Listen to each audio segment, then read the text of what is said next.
me acaban las ideas, abriremos como un primer turno de preguntas para iniciar una conversación, y si no lo hay, pues yo seguiré hablando hasta las 11, que estaba fijado el final de esta conferencia. Y luego por la tarde me parece que ustedes tienen una cosa que se llaman talleres de reflexión, donde a mí me gustaría que tratasen de darle un cierto contenido vital, o digámoslo así, vivencial a mis palabras, si es que consigo eso, ¿no? Y por la tarde abriremos una conversación en la que a mí me gustaría que fuesen los jóvenes los protagonistas. Es decir, yo ya sé que aquí hay personas que se están iniciando en la docencia, y luego los tutores, ¿verdad? Esas personas que acompañan, que hacen esa especie de acompañamiento en la iniciación a la docencia. Pero, qué sé yo he empezado mi charla diciendo que si yo he sentido un temblor desde ayer por la tarde hasta hace un momento, era porque sentía la responsabilidad de que me estaba dirigiendo a los que comienzan. Por lo tanto, a mí me gustaría que esta tarde pudiéramos tener una conversación con los jóvenes, es decir, que los tutores se contengan un poco, y a ver si somos capaces de crear aquí una conversación entre este viejito que les habla, ¿verdad?, cabellos blancos, corona en mi cabeza, y esa especie de oyente ideal que yo he ido construyendo, que es precisamente esa persona en ese momento de empezar, en ese momento de comenzar la docencia, ¿verdad? Entonces a mí me gustaría que a la tarde habláramos un poco del comienzo, ¿no? Y qué significa el comienzo en algo como la docencia, si es que la docencia es vida y si es que la docencia es experiencia, ¿no? Entonces, como esto ya sí que va a tener una forma así como de medio de clase, ¿no? Es decir, el profesor La Rosa les va a hablar a ustedes en este momento. Yo les invito a que en la hojita de papel que muchos de ustedes tienen, saquen una hoja nueva y en medio de la hoja escriban la palabra experiencia, en medio de la hoja. Escriban la palabra experiencia. Muy bien, muy obedientes, como tiene que ser. Y debajo de experiencia, escriban ustedes una traducción de experiencia, una primera traducción de experiencia que me va a servir de punto de partida, que es lo que nos pasa. La experiencia es lo que nos pasa. Porque, ¿qué es la vida sino el pasar de lo que nos pasa y nuestras torpes y a veces inútiles tentativas de elaborar el sentido o el sinsentido de lo que nos pasa? Entonces escriban ustedes experiencia y escriban ustedes lo que nos pasa. Y a lo largo de mi exposición lo que vamos a ir haciendo es que alrededor de la palabra experiencia yo les voy a ir indicando como otras palabras, ¿no? Otras palabras para que la palabra experiencia resuene con ellas, ¿no? Entonces vamos como a rodear la palabra experiencia de otras palabras, a ver ahí qué es lo que sale. A eso es a lo que yo le llamaba crear un espacio de resonancia, hacer que la palabra experiencia resuene con otras palabras, ¿no? Eso sería lo de crear un espacio de resonancia. Entonces, bien, ya tienen ustedes lo que nos pasa, y entonces yo voy a empezar a hablar de ese lo. Por lo tanto, lo que hacen ustedes ahora es, a la palabra lo, de lo que nos pasa, le ponen un circulito, porque ahora vamos a hablar del lo, de lo que nos pasa. Es decir, la experiencia es siempre experiencia de algo. La experiencia exige un acontecimiento, exige el pasar de alguna cosa que no soy yo. Y ese acontecimiento, ¿no? Eso de que la experiencia es siempre experiencia de algo que no soy yo, ese que no soy yo, significa también que es algo que no depende de mí, es decir, que no es una proyección de mí mismo, no es una proyección ni de lo que yo ya sé, ni de lo que yo ya pienso, ni de lo que yo ya siento, etc., ¿no? De hecho, yo voy a hablar un poco del sujeto de la experiencia a lo largo de mi exposición, y es incapaz de experiencia, es decir, no será nunca un sujeto de la experiencia ese tipo de personas que encuentren lo que encuentren, siempre se encuentran consigo mismos.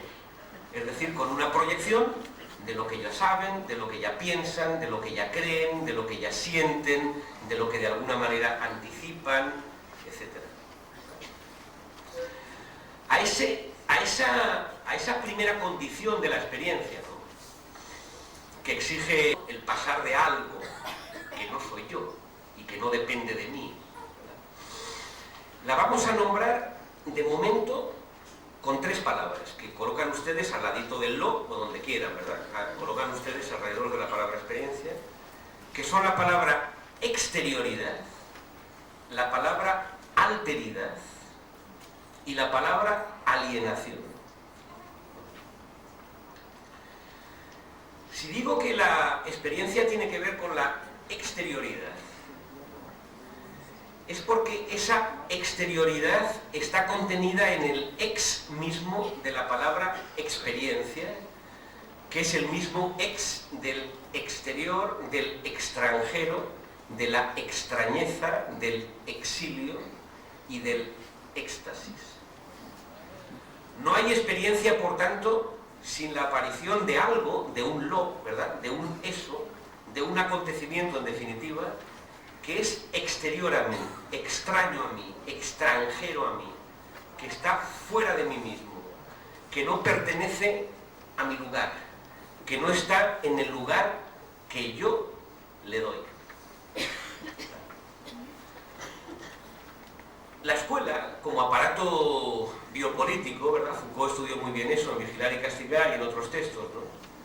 La escuela funciona como un gigantesco aparato de distribución de lugares. La escuela, cuando trata con los niños o con los contenidos o así, la escuela odia la ambigüedad, es decir, odia las cosas que no se sabe muy bien qué son, ¿verdad? Por lo tanto, funciona como una gigantesca máquina de creación de orden, es decir, tiene que haber un lugar para cada cosa y cada cosa tiene que estar en su lugar, ¿verdad? Entonces los alumnos tienen que estar todos ellos bien identificados, ¿verdad?, identificados según características psicológicas, económicas, socioculturales, ¿verdad?, pero cada uno tiene que estar en su lugar. Los contenidos también tienen que estar planificados, graduados, cada cosa en su lugar, cada cosa en su momento, ¿no? Entonces, cuando la escuela funciona como un gigantesco aparato de distribución de lugares, y la escuela funciona como un aparato de distribución de lugares no ambiguos, como un aparato que odia la ambigüedad, ¿verdad?, que cancela, digamos, la ambigüedad, ¿no? La escuela, en ese mismo sentido, hace imposible la experiencia. Es decir, la docencia, la educación solamente es una experiencia cuando aparece algo o alguien que está fuera del lugar. Es decir, que no ocupa el lugar que yo le doy, que no ocupa el lugar que yo he previsto para él. No sé si me entienden ustedes un poco lo que digo, ¿no? Yo tengo un amigo que dice lo siguiente, ¿no?, hablando de la alteridad, ¿no?, ¿verdad?, dice, el otro nunca está en el lugar que yo le doy, pero a pesar de eso, debo darle un lugar. Nunca está en el lugar que yo le doy, pero a pesar de eso, debo darle un lugar. Tanto, el ex de la experiencia tiene que ver con la aparición de algo extraño, ¿verdad? Y ese extraño significa algo que está fuera de lugar, que no pertenece a un lugar, que no tiene un lugar concreto, que no tiene un lugar que lo define. La segunda palabra que yo les he invitado a escribir es la palabra alteridad, y es porque eso que me pasa tiene que ser otra cosa que yo, es decir, tiene que ser otro. Y la escuela también, y eso también lo estudió muy bien Foucault y los Foucaultianos, es un gigantesco aparato de captura y destrucción de todo tipo de alteridad. Es decir, la escuela funciona como una máquina de identificación, como una máquina que todo lo que aparece, todo lo que surge, todo lo que ocurre, todo lo que acontece tiene que ser inmediatamente nombrado, definido e identificado, ¿verdad? Y cuando lo otro, ¿verdad?, lo que acontece, ¿no?, lo que ocurre, lo que es extraño a mí, ¿verdad?, lo que de alguna forma me desconcierta, ¿verdad?, es nombrado, identificado, y es así, entonces esa dimensión de alteridad queda inmediatamente cancelada.